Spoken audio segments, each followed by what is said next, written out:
자, 오늘은 예수님이 부활하신 우리에게 너무나 복되고 기쁜 은혜의 날이요 축복의 날입니다. 우리 앞뒤 좌우로 옆에 분들하고 인사 한번 나눌까요? 부활의 축복이 함께 하시기를 축복합니다. 부활의 권능으로 승리합시다. 네, 오늘도 부활의 주님이 말씀 가운데 여러분을 찾아오시고 만나주시고 새 힘 주시고 은혜 주실 줄로 믿습니다. 할렐루야. 4층에도 할렐루야. 3층도 할렐루야. 우리 다 같이 할렐루야. 감사합니다. 오늘 우리가 별미 축제가 있어도 전심은 드립니다. 그러니까 한 번도 그냥 가지 마시고 만나게 전심 드시고 가시고, 또 예배 끝나고 나가실 때 부활 축복의 선물 결안도 드릴 거예요. 꼭 받아가시기를 바랍니다. 자, 오늘은 부활주일이라 우리가 부활에 관한 말씀으로 은혜를 나누겠는데요, 2000년 전 예수님이 인간의 몸을 입고 이 땅에 오셨고 또 우리의 죄악을 대속기 위하여 십자가에서 죽으시고 부활하셨습니다. 그런데 이 부활의 주님을, 부활하심을 가장 먼저 알았던 사람은 막달라 마리아입니다. 예수님의 무덤을 찾아갔는데 빈 무덤이었어요. 그때 천사들이 말합니다. 어찌하여 살아난 자를 무덤에서 찾느냐. 그리고 이 예수님은 부활하셔서 제자들을 찾아가십니다. 제자들을 만나 주십니다. 요한복음에 보면 3번이나 부활하신 주님이 이 제자들을 찾아가고 만나 주셨는데, 제자들이 부활의 주님을 만나고도 자기들의 삶의 자리를 떠나지를 못해요. 예수님 십자가에 매달려 죽으실 때 실망했던 제자들 자기 삶의 자리로 흩어졌습니다. 그런데 예수님이 부활하셔서 다시 그들을 찾으려고 가서 만나 주셨는데, 예수님을 만나고 예수님과 대화하고도 이들은 믿어지지가 않는 거예요. 눈으로는 봤는데, 심지어 도마는 손으로 만져봤는데 이 안에 확신이 들어가지 않는 거예요. 누가복음 16장 14절의 말씀을 한번 열어보세요. 누가복음 16장 14절. 마가복음입니다. 죄송해요. 마가복음 16장 14절. 마가복음 16장 시작. 그 후에 11제자가 음식 먹을 때 예수께서 그들에게 나타나서 그들의 믿음 없는 것과 마음이 완악한 것을 꾸짖으시니, 이는 자기가 살아난 것을 본 자들의 말을 믿지 아니함일러라. 예수님의 부활을 만난 사람들이 예수님의 제자들에게 달려가서 전했습니다. 당신들의 스승 예수 그리스도가 다시 부활하셨다고. 근데 제자들이 오늘 보니까 마음이 완악해져서 그럽니다. 이 말의 의미는 뭐냐면 돌덩이처럼 딱딱하게 굳어졌다는 거예요. 예수님 십자가에서 죽으시는 모습을 보고 너무 실망했다는 의미가 있고요. 두 번째, 어떻게 죽은 사람이 다시 살아날 수 있냐는 거죠. 자기들의 생각을 바꾸지를 못하는 겁니다. 심지어는 요한복음에 보면 부활의 주님이 이들을 찾아가서 3번이나 만나 주시지만 이들은 변하는 게 없습니다. 저는 성경을 보면서요, 그게 너무 감사한 거예요. 왜냐하면 부활의 주님을 눈으로 봄으로써, 부활의 주님을 손으로 만짐으로써 믿음을 가졌다면 우리는 그 주님을 믿을 수 없는 거예요. 부활의 주님을 확신할 수 없는 거예요. 부활의 주님을 믿지 못하면 우리에게도 죄사함도 없고 우리도 영원한 생명을 얻을 수가 없습니다. 제자들이 부활의 주님을 만난 사람들의 이야기를 듣고도 마음이 완악해졌고, 부활의 주님을 만나고도 이 마음은 여전히 완악해졌습니다. 그런데 언제 이들의 마음의 문을 열어놓습니까? 사도행전 2장에 보니까 오순절날 날이 이름에 성령이 그들에게 임하자 이들의 돌덩이처럼 굳어진 마음들이 열려지고 녹아지기 시작하고 그들이 세상에 나가 부활의 주님을 외치며 복음을 전하게 된 줄로 믿습니다. 여러분, 이것이 우리에게 은혜인 것은, 만약 제자들이 부활의 주님을 만남으로, 부활의 주님을 만져봄으로 주님의 부활을 확신했다면 우리는 그분을 지금 볼 수 없어요. 만질 수 없어요. 그러면 우리는 그 주님을 믿을 수 없다는 얘기입니다. 그런데 만나고도 만져보고도 못 믿었던 그들이 예수님이 부활하시고 이 땅에 40일을 계시다가 하나님 나라로 가셨어요. 이 땅에서는 더 이상 그 예수님을 볼 수가 없습니다. 예수님께서 승천하시기 전에 제자들에게 남기시죠. 내가 너희들에게 보혜사 성령을 보낼 테니까 너희는 그 성령이 임할 때까지 꼼짝하지 말고 여기 모여 기도해라. 그래서 이들은 마가의 다락방에 모여서 기도하기 시작합니다. 하루를 기도해도 성령이 오지 않아요. 이틀을 기도해도 성령이 오지 않아요. 이들은 언제까지 기도했습니까? 성령이 임할 때까지. 무려 열흘이 걸렸습니다. 열흘이 지나자 오순절날 날이 이름에 바람 같은 성령, 불 같은 성령, 비둘기 같은 성령이 이들에게 임하자 눈으로 보고 믿는 것이 아니고 부활의 증거자인 성령님이 임하자 이들에게 믿음이 들어오기 시작했습니다. 그리고 이들은 나가서 이 예수님을 증거하기 시작합니다. 여러분, 성령이 임하면 내가 보지 않아도, 내가 만지지 않아도 부활의 주님이 믿어지게 될 줄로 믿습니다. 오늘 부활주일에 주님 앞에 나와 예배하는 여러분 모두에게도 동일한 성령의 역사하심으로 부활의 주님이 의심 없이 믿어지는 우리 성도님들이 되시기를 축복합니다. 할렐루야. 성령님이 임하면 완악한 마음들이 열려지는 거예요. 의심이 사라지고 믿음이 우리 안에 들어오는 거예요. 오늘은 사도행전 9장의 말씀을 가지고 여러분과 은혜 나누기를 원합니다. 여러분이 잘 아는 대로 사울이라고 하는 사람이 어떤 사람이냐면 9장 1절로 넘어가서 말씀을 보십니다. 9장 1절로부터 2절의 말씀을 함께 보십니다. 같이 읽습니다. 시작.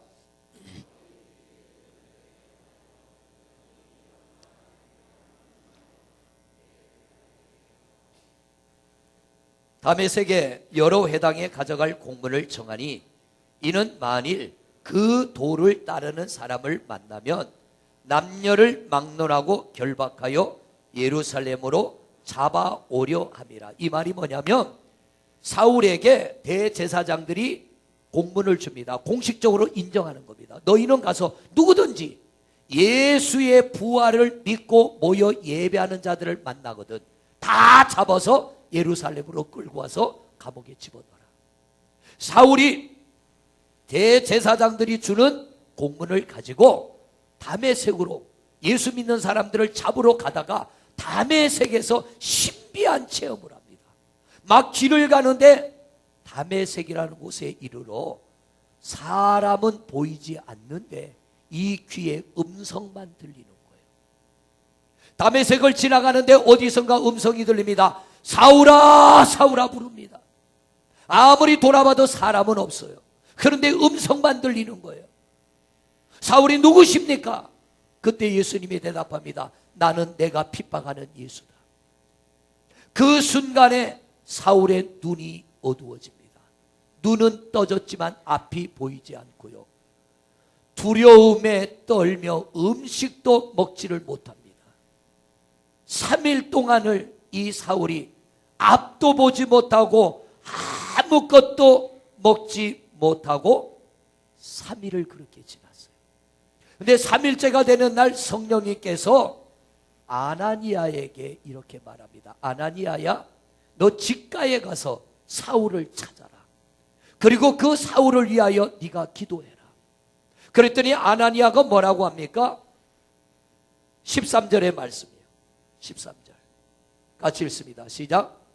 아나니아가 대답하되 주여, 이 사람에 대하여 내가 여러 사람에게 들었사온즉 그가 예루살렘에서 주의 성도에게 적지 않은 해를 끼쳤다 하더니, 아나니아가 성령님께 대답하기를 이 사람은 내가 가서 안수할 만한 사람 아닙니다. 내가 축복할 만한 사람 아닙니다. 왜냐하면 이 사람은 예수 믿는 사람들을 잡아다가 감옥에 집어넣고 핍박하는 사람인데 왜 내가 그에게 가서 축복해야 되냐는 거죠. 그런데 성령님이 가라고 하시니까 아나니아가 사울을 찾아가서 그 머리에 안수합니다. 그를 축복하는 거예요. 그랬더니 어떤 일이 일어나요? 눈은 떠졌지만 앞이 보이지 않던 사울의 눈이 열려지기 시작해서 세상이 보여지기 시작합니다. 아무것도 먹지 못하던 이 사울이 오늘 말씀과 같이 음식을 먹으며 강건해지며 그가 기력이 회복됩니다. 이렇게 눈이 열리고 기력이 회복된 사울이 어떤 일을 하게 되느냐면 오늘 여러분과 봉독한 말씀에 보니까 자 20절 말씀을 보십니다. 20절 말씀 시작. 즉시로 각 회당에서 예수가 하나님의 아들이심을 전파하니 예수 믿는 사람을 잡아다가 감옥에 집어넣는 것을 사명으로 알았던 사울이 성령이 그에게 임하여 눈이 떠지고 기력이 회복되니까 180도 사람이 바뀌어진 거예요. 여러분 예수 그리스도를 믿어 구원받은 사람은 변화가 일어나야 될 줄로 믿습니다.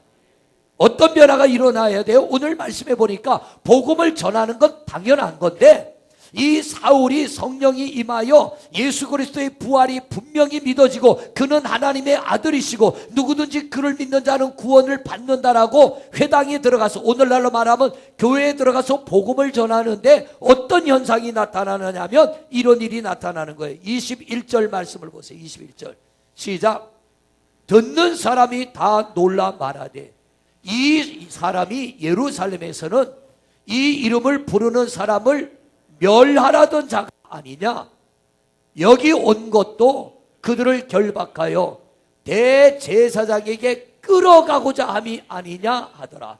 자, 사울이 워낙 소문난 사람이에요. 사울은 이런 복음을 전하는 사람이 아니라 이런 복음을 믿는 사람을 잡아다가 예루살렘으로 끌고 가서 대제사장에게 넘기고 또 예수 믿는 사람을 잡아다가 대제사장에 넘기고 그들을 감옥에 집어넣고 핍박하고 심지어는 스데반 집사 같은 사람은 돌로 쳐 죽이기까지 했습니다. 그런 사울이 예수 그리스도는 하나님의 아들이시고 그가 우리를 위하여 죽으시고 그가 우리를 위하여 부활하셨다라고 하니까 예수 믿는 사람들이 뭐라 그러냐면 저거 가짜다. 저거 사기꾼이다. 우리가 저 사울이 전하는 말을 듣고 모여들면 우리를 잡아다가 감옥에 집어넣으려고 가짜로 전하는 거라고 사람들이 수근거립니다. 그런데 여러분, 만약 제가 오늘 여러분 앞에 이렇게 복음을 전하는데 여러분들이 제 설교를 들으면서 저 목사 가짜야, 저 설교 가짜야, 이렇게 말할 때 제가 설교하고 싶을까요? 집어치우고 싶을까? 아니요. 성령이 임하여 예수 그리스도의 부활이 믿어진다면 우리는 그렇게 반응하면 나를 좀 의심해 봐야 돼요. 왜냐하면 내가 정말 예수 그리스도의 부활을 의지적인 믿음이 아니고 성령이 내게 임하여 믿어지는 사람인가. 바울은 정말 성령이 그 안에 임하여 예수 그리스도는 우리의 구원자이시다, 하나님의 아들이시다, 그는 부활하셨다라고 증거할 때 사람들이 수군거립니다. 저놈 가짜다, 저거 우리 잡아다가 집어넣으려고 하는 가짜다. 사람들이 이 말을 할 때에 바울은 기죽지 않아요. 포기하잖아요. 22절입니다. 시작. 사울은 힘을 더 얻어. 할렐루야. 오늘 말씀의 핵심입니다. 예수 그리스도의 죽으심과 부활이 믿어지는 사람은 내가 핍박당하고 내가 환난당하고 내가 무시당하고 내가 업심여김 당하고 내가 조롱을 당할지라도 더 힘을 얻어 예수를 그리스도라 증거하는 사람이 진짜 부활의 주님을 만난 성도의 모습인 줄로 믿습니다. 근데 오늘날 얼마나 많은 사람들이요, 나는 예수 그리스도의 부활을 믿습니다, 난 예수 믿어 구원받았습니다 하지만 누가 내 마음 상하게 하는 말을 하거나 누가 나를 핍박하거나 누가 나를 믿어주지 않거나 누가 나를 의심할 때에 우리는 바울처럼 안 된단 말이에요.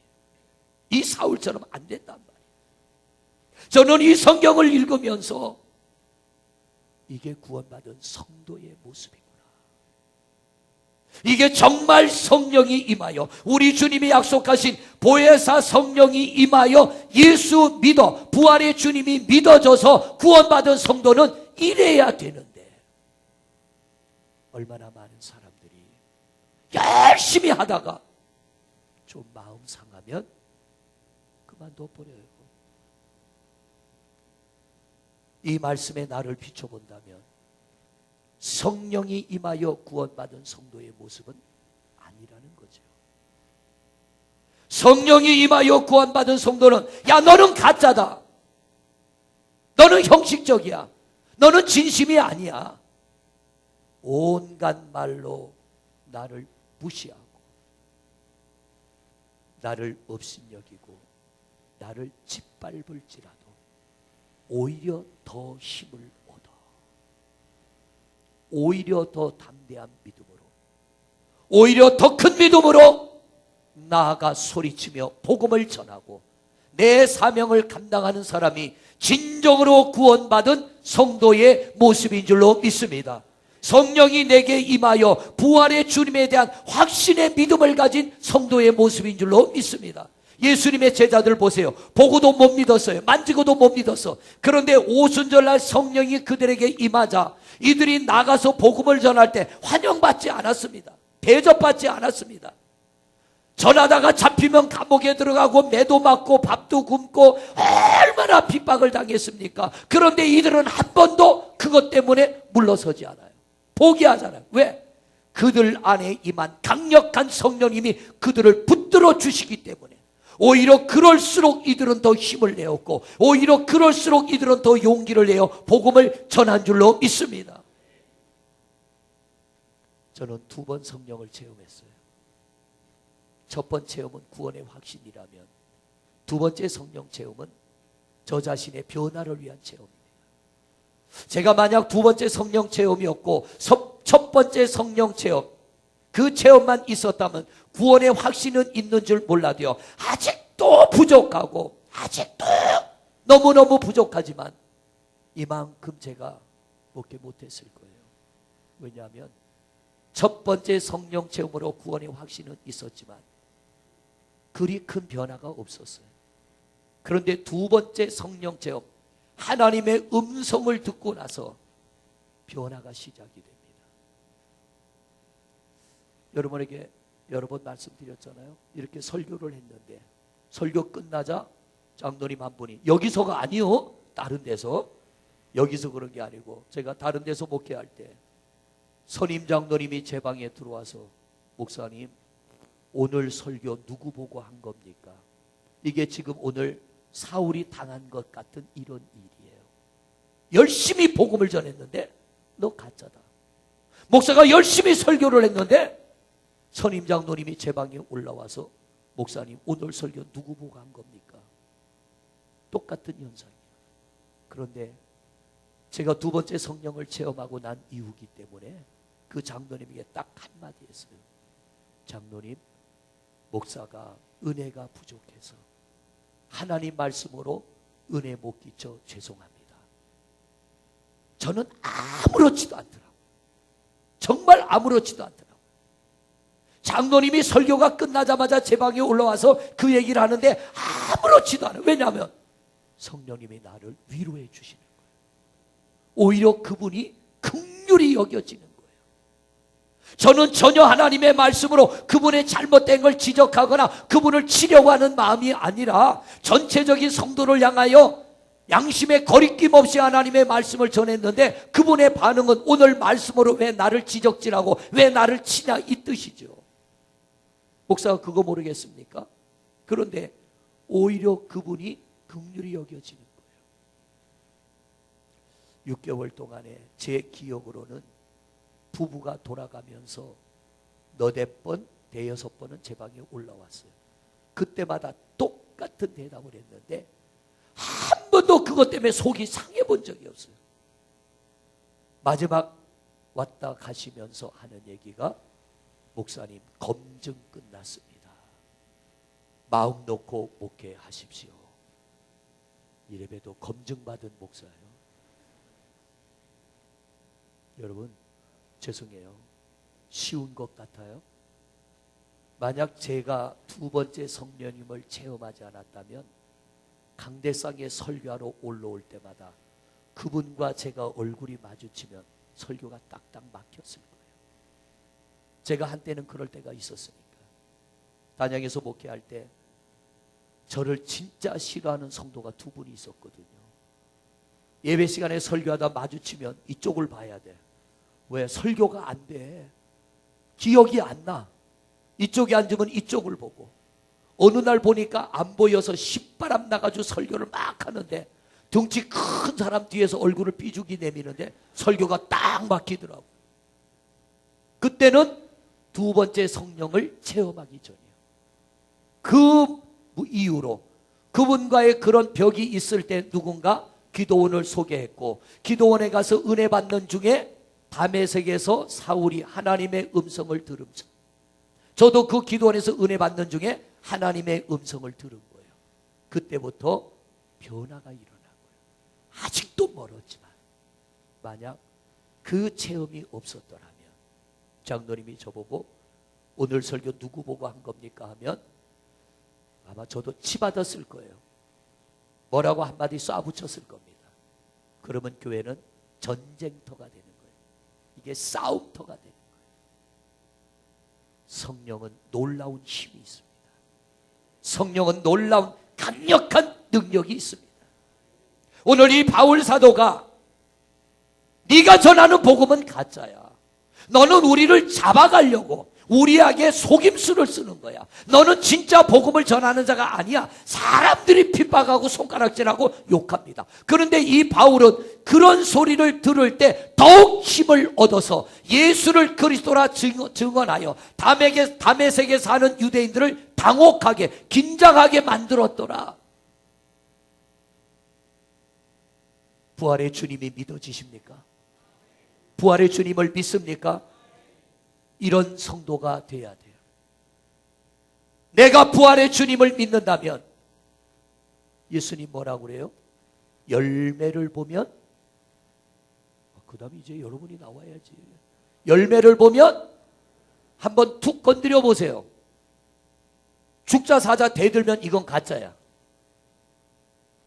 말 한마디 쿡 던져가지고 좀 속상한 얘기했는데 그가 나한테 대들면 이건 아직 부활의 믿음이 없는 거예요. 구원의 믿음이 없는 거예요. 그런데 저 정도 되면은 쌍심지를 끼고 대들 텐데 뭐 아무 얼굴색 표정도 변화도 없다면 그는 부활의 주님을 만난 사람이에요. 오늘 예배 끝나고 있다 지하실에서 별미 축제할 때 한번 건드려 보세요. 옆에 사람한테. 아, 왜 자꾸 소금을 집어넣냐고, 왜 이렇게 싱겁게 하냐고. 그런데 얼굴 시뻘게 자꾸 덤벼들면 너 가짜지. 여러분, 이 안에 어떤 믿음이 있는지는 드러나게 돼 있습니다. 그래서 열매를 보면 나무를 안다. 저게 돌감람 나무인지 참감람 나무인지는 열매를 보면 아는 거예요. 그렇다고 여러분 실망하지 마세요. 저도 돌감람 나무였어요. 이제 참감람 나무가 되려고, 돌배나무가 참배나무가 되려고 노력하고 있는 겁니다. 그 성령님은 사모하는 심령에게 찾아오시는 줄로 믿습니다. 왜 주님 부활하셨어요? 우리 만나주려고, 우리를 이렇게 회복시키려고, 오늘 이 사울과 같은 은혜와 믿음을 우리에게 주시려고 그분이 부활하신 줄로 믿습니다. 여러분, 예배 시간마다 이 은혜를 사모하며 예배하시기를 바랍니다. 주여, 내게도 사울 같은 그런 믿음, 내게도 사울 같은 그런 확신, 내게도 사울 같은 은혜를 부어 주옵소서. 남은 나를 핍박하고 나를 무시하고 나를 업신여기는데 나는 아무런 느낌이 없어. 오히려 그게 내가 더 힘을 얻는 기회가 된다는 것, 이건 아무에게나 오는 것이 아니라 성령이 임하여 부활의 주님이 진짜 믿어지는 성도에게 나타나는 현상인 줄로 믿습니다. 이 부활주일에 우리 성도님들도 사울이 만난 부활의 주님을 성령으로 만나시고, 우리 성도님들도 이런 능력 있는 하나님의 진짜 부활의 사람, 진짜 믿음의 사람, 진짜 구원의 사람으로 변화를 이루어 넉넉히 세상을 이기고 죄를 이기고 사탄을 이기는 승리자가 되시기를 주님의 이름으로 축원을 드립니다. 할렐루야. 이 시간 우리 한 목소리로 기도하겠습니다.